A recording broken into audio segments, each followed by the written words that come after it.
El cliente cada día más conocedor de su entorno, más conocedor y más preparado para identificar cuál es el producto que le conviene.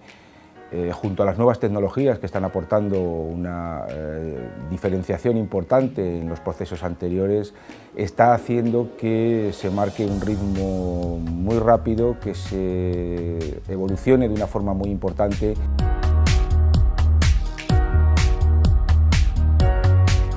La evolución que tenga la climatología en el futuro va a tener una incidencia muy importante en el sector, ¿no? Esto va a tener que ver con la capacidad de producción, pero el futuro del sector se encuentra envuelto en estos momentos también en unos momentos de modernización, en un momento en que es necesario adquirir, adecuarse a las nuevas tecnologías de los momentos en los que vivimos.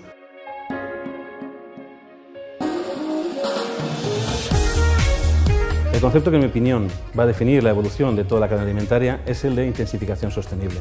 Dicen los expertos que en nuestro planeta vamos a producir en los próximos 40 años tantos alimentos como en los 8.000 anteriores, y eso solo se puede hacer mediante el aumento de la eficiencia de recursos y procesos en todos los eslabones de la cadena, mediante el mayor aprovechamiento de los residuos y la minimización de las emisiones contaminantes y del efecto invernadero.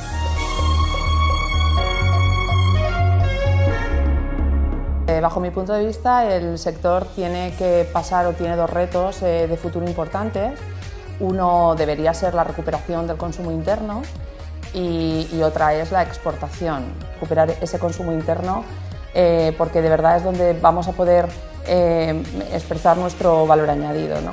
Explicando toda la diversidad que tenemos dentro de España, las denominaciones de origen, los consejos reguladores creo que también tienen un papel importante en formación y en comunicación.